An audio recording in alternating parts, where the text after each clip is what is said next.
Hello everyone, welcome to Entri App. Sarita here, Faculty of Science and Technology. So, మీకు సైన్స్లో ఎలాంటి doubts ఉన్నా, content మీద doubts ఉన్నా, సో ఎలా ప్రిపేర్ అవ్వాలి, స్కోర్ ఎలా చేయాలి, ఆల్ కాంపిటేటివ్ ఎగ్జామినేషన్ పర్పస్లో నేను ఇన్పుట్స్ అనేవి ఎంట్రీ యాప్ ద్వారా మీకు ఇస్తున్నాను. సో ఏంటంటే ఇప్పుడే ఎంట్రీ యాప్ డౌన్లోడ్ చేసుకొని ఈ సైన్స్ రిలేటెడ్ టాపిక్స్ అన్నీ మీరు వినొచ్చు అనమాట. ఓకే, ఇవాళ మనకు సైన్స్లో ఎస్పెషల్లీ కెమిస్ట్రీ నుంచి యాసిడ్స్ అండ్ బేసెస్ కాన్సెప్ట్ గురించి ఒకసారి డిస్కస్ చేసుకుందాం. యాసిడ్స్ అండ్ బేసెస్ అంటే ఆమ్లాలు, క్షారాలు అని చెప్పుకుంటాం కదా. ఆమ్లాలు అంటే ఏంటి, క్షారాలు అంటే ఏంటి, రెండిటికి డిఫరెన్స్ ఏంటి, ఈ రెండింటిని మనం ఎట్లా ఐడెంటిఫై చేయొచ్చు. ఓకే, మనందరికీ తెలుసు, సో చిన్నప్పటి నుంచి చదువుకుంటూనే ఉంటున్నాం అన్ని అకాడమీ టెక్స్ట్ బుక్స్లో నుంచి. యాసిడ్స్, ఆమ్లాలు అనేవి రుచికి ఎట్లా ఉంటాయి, సో రుచికి పుల్లగా ఉండేవన్నీ మనం యాసిడ్స్ అని చెప్పుకుంటాం. ఓకే, టేస్ట్కి అంతా ఎట్లా ఉంటుందంటే పుల్లగా ఉంటాయి అన్నమాట. వీటిని మనం ఆమ్లాలు అంటాం. ఇంకా కెమిస్ట్రీ పాయింట్ ఆఫ్ వ్యూలో అయితే ఈ ఆమ్లాలన్నీ ఏం చేస్తాయంటే సో నీలిరంగు లిట్మస్ పేపర్ని రెడ్ కలర్లోకి మారుస్తాయి అన్నమాట, బ్లూ లిట్మస్ని. ఓకే, సో బ్లూ లిట్మస్ని ఏ కలర్లోకి మారుస్తాయి, రెడ్ కలర్లోకి మారుస్తాయి. అంటే లిట్మస్ పేపర్ ఉంటుంది కదా, లిట్మస్ పేపర్ మీద ఒక 2-3 డ్రాప్స్ మనం యాసిడ్ వేస్తే ఆ బ్లూ కలర్ లిట్మస్ ఏ కలర్లోకి మారిపోతుంది అంటే రెడ్ కలర్లోకి మారిపోతుంది. అట్లా మారిపోయినప్పుడు మనం ఏం ఐడెంటిఫై చేయొచ్చు, ఓకే ఇది ఒక యాసిడ్ అనేసి మనం ఐడెంటిఫై చేయొచ్చు అనమాట. సో ఇట్లా యాసిడ్స్ అనేవి మనం చూస్తూ ఉంటాం. ఈ యాసిడ్స్ అనేవి సో రకరకాల యాసిడ్స్ అనేవి ఉన్నాయి. సో మన యూనివర్స్లోనే సో మోస్ట్ స్ట్రాంగెస్ట్ యాసిడ్ ఏది అంటే పర్క్లోరిక్ యాసిడ్.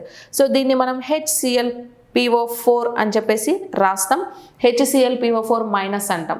సో ఎప్పుడైనా సరే కెమిస్ట్రీలో ఏంటంటే ఒక ఆటమ్ కానీ ఒక మాలిక్యూల్ కానీ అయానిక్ స్టేట్లో ఉంది అంటే అది మోర్ కాన్సన్ట్రేటిక్ స్టేట్లో ఉంది అని దాని అర్థం. Okay, so more strongest acid అంటే ఏంటి, యాసిడ్స్ అన్నీ స్ట్రాంగ్గానే ఉంటుంది, బాగా కాన్సన్ట్రేషన్ ఎక్కువ ఉంటుంది. అందుకే మనం ఎక్కడ బాటిల్ ఓపెన్ చేయగానే బాగా పొగలు అనేవి ఎక్కువ వస్తూ ఉంటాయి, ఎందుకంటే మోర్ కాన్సన్ట్రేటెడ్. ఏ ఆటమ్స్ అయితే ఎక్కువ అయానిక్ స్టేట్లో ఉంటాయో అవన్నీ కూడా కాన్సన్ట్రేషన్ ఎక్కువ ఉంది అని అర్థం. అయానిక్ స్టేట్ అంటే ఏంటంటే వాటి మధ్య స్టెబిలిటీ అనేది ఉండదు.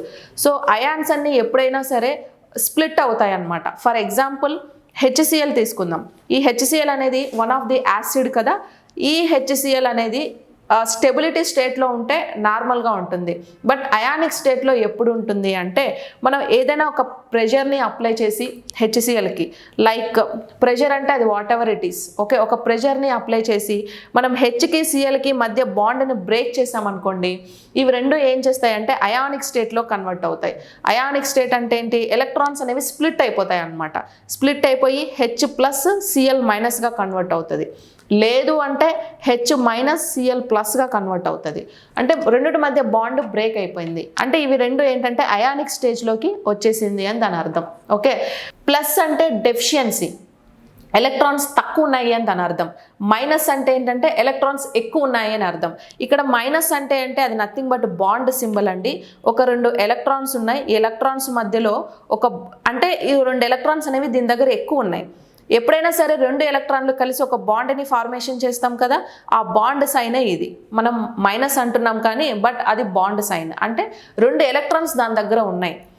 H దగ్గర ఎలక్ట్రాన్స్ తక్కువ ఉన్నాయి.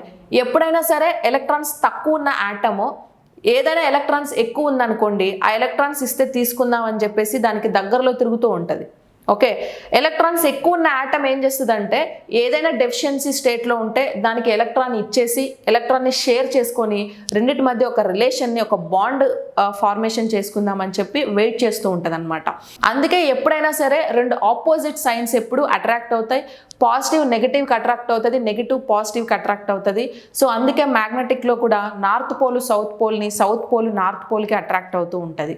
ఇప్పుడు ఈ HCl మధ్య 2 బాండ్ బ్రేక్ అయ్యి ఉంది కాబట్టి ఇవి 2 అయానిక్ స్టేట్లో ఉన్నాయి కాబట్టి మోర్ కాన్సన్ట్రేటెడ్ అనమాట. అంటే సో ఇవి 2 రియాక్షన్లో పార్టిసిపేట్ అవ్వడానికి ఎక్కువ ఛాన్సెస్ ఉంటాయి.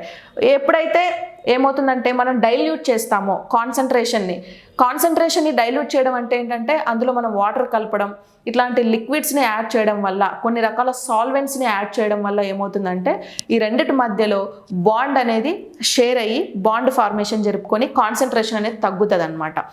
అన్ని యాసిడ్స్లో కూడా అన్ని అయానిక్ స్టేట్లోనే ఉంటాయి, ఎందుకంటే అవి బేసిక్గా యాసిడ్స్ కాబట్టి కాన్సన్ట్రేషన్ ఎక్కువ ఉంటుంది కాబట్టి. సో ఇలా ఉంటుందన్నమాట.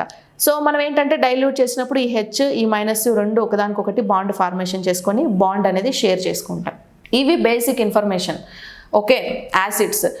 నెక్స్ట్ ఈ యాసిడ్స్ని మనం ఎలా కనిపెట్టచ్చు అంటే ఏవి యాసిడ్స్? మనకు రకరకాల యాసిడ్స్ ఉన్నాయి. ఫర్ ఎగ్జాంపుల్ మన హ్యూమన్ బీయింగ్స్ డైజెషన్ సిస్టంలో స్టమక్లో హెచ్సిఎల్ రిలీజ్ అవుతుంది. హెచ్సిఎల్ pH 2.2 ఉంటుంది కాబట్టి మోర్ కాన్సన్ట్రేటెడ్. ఓకే, ఇవన్నీ యాసిడ్స్ అని మనం ఎలా చెప్తాం అది మనం నెక్స్ట్ చూద్దాం. ఇప్పుడు ఏంటంటే బేసెస్కి వద్దాం. సో బేసెస్ ఎలా ఉంటాయి? బేసెస్ అన్నీ మనకు ఎలా ఉంటుంది, వీటినే మనం క్షారాలు అని చెప్పేసి చెప్పుకుంటాం. ఈ బేసెస్ టేస్ట్ ఎలా ఉంటాయి అంటే చేదుగా ఉంటాయి. అవి మనం పుల్లగా ఉంటాయి అని చెప్పుకున్నాం కదా, ఇవి ఎలా ఉంటాయంటే బిట్టర్, చేదు ఉంటుంది అనమాట. అది సోర్, పుల్ల ఉంటుంది. ఈ బేసెస్ అన్నీ కూడా అవి నీలి లిట్మస్ పేపర్ని రెడ్ కలర్లోకి చేంజ్ చేస్తే ఇది ఆపోజిట్. రెడ్ కలర్ పేపర్ని దేంట్లోకి మారుస్తాయి? బ్లూ కలర్లోకి మారుస్తాయి అన్నమాట. రెడ్ పేపర్ని బ్లూ కలర్లోకి మార్చే వాటిని మనం ఏమంటామంటే బేసెస్ అని చెప్పేసి చెప్పుకుంటాం. సో మనం రకరకాల క్షారాలు అనేవి మనకు ఉన్నాయి. For example the best example ఏంటంటే NaCl, సోడియం క్లోరైడ్. రోజు మనం వాడే టేబుల్ సాల్ట్ అని చెప్పుకుంటాం కదా, అది ఒక బేస్, అది ఒక క్షారాలు అనమాట. ఓకే, మళ్ళీ ఇంకా ఏంటి బేసెస్ అనేవి? So ammonium hydroxide NH4OH, okay, NaOH, ఇట్లాంటివన్నీ కూడా ఏంటంటే బేస్ కింద యాక్ట్ చేస్తూ ఉంటుంది. సో ఇవేంటంటే కాన్సన్ట్రేషన్ అనేవి యాసిడ్స్తో కంపేర్ చేస్తే తక్కువ ఉంటుంది. యాసిడ్ని బేస్ని మనం రెండింటిని ఎట్లా ఐడెంటిఫై చేయొచ్చు అంటే ఒక pH స్కేల్ ఉంది.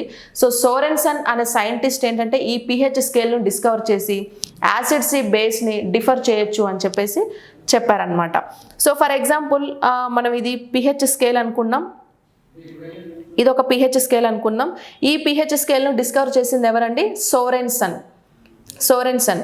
pH అంటే పొటెన్షియల్ ఆఫ్ హైడ్రోజన్.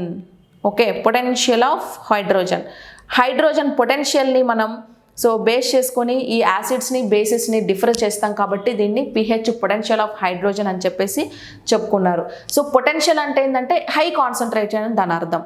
ఎక్కువ పొటెన్షియల్ ఉంది. ఫర్ ఎగ్జాంపుల్ పవర్ ఉంది, పవర్ ఎక్కువ పొటెన్షియల్ ఉంది అంటే దాని అర్థం ఏంటంటే ఎక్కువ పవర్ అక్కడ ఉంది అనమాట. సో ఎక్కడ ఎక్కువ పవర్ ఉంటుందంటే పవర్ స్టేషన్స్లో ఉంటుంది. లో పొటెన్షియల్ అంటే తక్కువ పవర్ ఉంది అని అర్థం.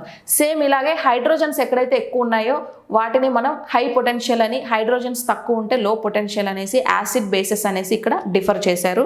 ఇది ఒక pH స్కేల్ అనుకుంటే, సో ఈ pH స్కేల్ మీద కొన్ని రీడింగ్స్ ఉంటాయి లైక్ దిస్. సో 1, 2 ఇట్లా. సో ఇవేంటంటే ఫర్ ఎగ్జాంపుల్ మనం థర్మామీటర్, సిగ్మా మానోమీటర్ అబ్జర్వ్ చేస్తాం కదా, వాటికి ఉన్నవన్నమాట.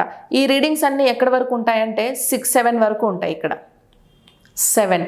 ఓకే, 7 తర్వాత 8, 9, లైక్ 10, 11, 12. ఓకే, అప్ టు 14 వరకు. ఓకే, 13, 14 ఇట్లా pH స్కేల్ అనేది ఉంటుంది. సో ఈ pH స్కేల్లో మనం ఏంటంటే యాసిడా బేస్ అని ఎట్లా తెలుసుకోవాలంటే దీన్ని యూజ్ చేసుకొని తెలుసుకోవచ్చు. 7 కంటే పైన అంటే 1 to 7 రీడింగ్ ఏదైతే చూపిస్తుందో అవన్నీ కూడా ఏంటి అంటే యాసిడ్స్ అండి, అంటే ఆమ్లాలు. 7 నుంచి 14 వరకు రీడింగ్ ఏదైతే చూపిస్తుందో అవన్నీ బేసెస్ అన్నమాట, అంటే క్షారాలు అని దాని అర్థం. ఓకే, ఆమ్లాలు, క్షారాలు. ఫర్ ఎగ్జాంపుల్ ఒక pH స్కేల్ని తీసుకొని అందులో ఒక యాసిడ్ తీసుకుందాం, లైక్ HCl తీసుకుందాం, మనందరికీ తెలిసిన యాసిడ్. ఆ HCl 2 drops మనం ఆ pH స్కేల్లో వేస్తే రీడింగ్ ఎక్కడ చూపిస్తుంది? ఆల్రెడీ మనకు తెలుసు HCl pH 2.2 అని. సో ఇక్కడ 2 ఉంది కదా, ఈ పాయింట్ 2 దగ్గర ఇక్కడెక్కడో రీడింగ్ చూపిస్తుంది అనమాట. సో ఇక్కడ రీడింగ్ చూపిస్తే ఓకే, సో ఇది 7 అబోవ్ రీడింగ్ చూపించింది కాబట్టి ఇది యాసిడ్ అని మనం చెప్తాం. ఓకే, అంటే 1 నుంచి 7 లోపు ఎక్కడ చూపించినా అది యాసిడే.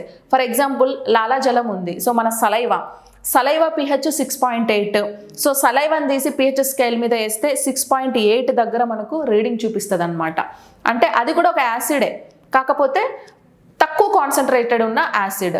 1, 2, 3 వరకు రీడింగ్స్ చూపిస్తే పైన చూపిస్తే ఏంటంటే కాన్సన్ట్రేషన్ ఎక్కువ ఉన్నవి అక్కడ అంటే స్ట్రాంగెస్ట్ యాసిడ్స్ అన్నీ కూడా 3 వరకు రీడింగ్ చూపిస్తాయి.